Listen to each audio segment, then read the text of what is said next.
So just donating a bunch of old clothes that, frankly, I'm not ever going to wear again.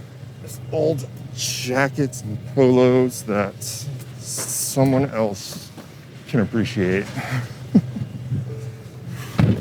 It's been 2.5 months since Jessica Hout came out as transgender. What's on your list that you might need? A good concealer for myself. I've already gotten myself like some eyeshadow, but mainly like something to cover up like some blemishes. I'm gonna hand this to you. Okay. If you want to get it closer to the mirror, you can. Just put a little bit on this one. Oh, that looks good. Yeah, I think I can blend that out pretty well. There is one place she hasn't come out: her job. Hout is a sergeant and chemical specialist in the Army, a workplace not exactly known for acceptance. For now, she's on leave, taking time to make the rest of her life reflect her true identity. So this is a new place. Yeah, I have not been here before, but I've always heard of good things. Hi, how you Hi, doing? Joe? Yeah, you just checking if your haircut? Yes. Hi, I'm Joe. Hi, Jessica. Nice to meet you. Come on in. Okay. What are we looking to do today for your hair? Okay, so I'm in the military, right? I want to try and keep as much length up top as I can. Definitely more around the ears and tapered, just lined up in the back. Right. One of the first things President Biden did when he took office was to reverse the trans ban in the military. It was an important shift, given that the Department of Defense is the biggest employer in the country. Hout's first step will be to officially come out to her commanding officer. Until then, she'll have to return to work following the Army's strict standards for male grooming. How do you feel getting your hair cut short again to go back to work? Saddened. I've been living my past 3 weeks as myself and who I really am. And now I am doing something to conform to a standard or an expectation.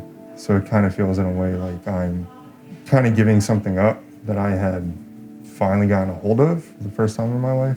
I mean, it's just a haircut and it seems like it should be pretty simple, but it's important. Is it worth it? I don't know. I mean, in a way, I don't really have much of a choice. I mean, I joined the military. I know the expectations. I mean, right now, I do want to continue serving, but it's complicated. Even as rules become more trans-friendly, it doesn't mean the same will happen with the military's conservative culture, which Hout has dealt with personally. Every day was just a struggle. I would go to work and not want to be there because of things I might overhear in the workplace. What would you hear? People who are transgender are mentally ill. Like the Army Times actually published an article recently about a Army chaplain saying that transgender soldiers are mentally ill. I think people are nervous and scared of the things they don't know about.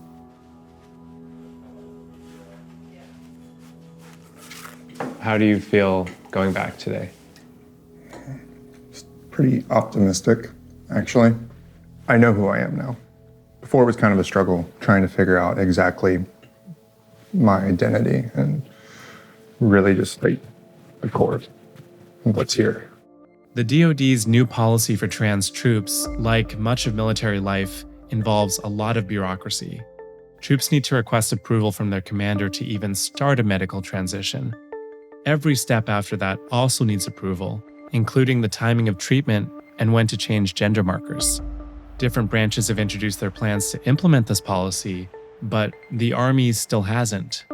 So for Hout, the road ahead is long and uncertain. So we're outside the main gates to the base, waiting for Jess to meet us after getting off work, and we're going to hear how it went when she came out to one of her commanders. How did it go? Went actually great.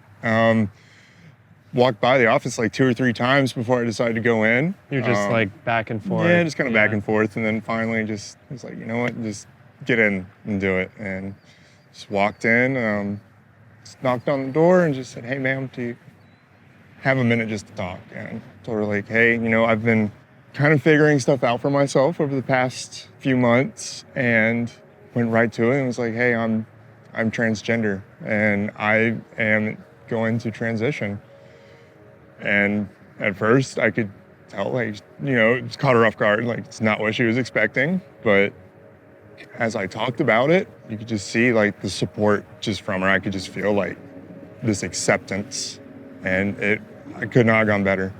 So what's next for your transition? So mostly just getting my medical treatment plan outlined, and following that, as of right now, putting in an exception to policy to allow me to start presenting myself at work as who I am.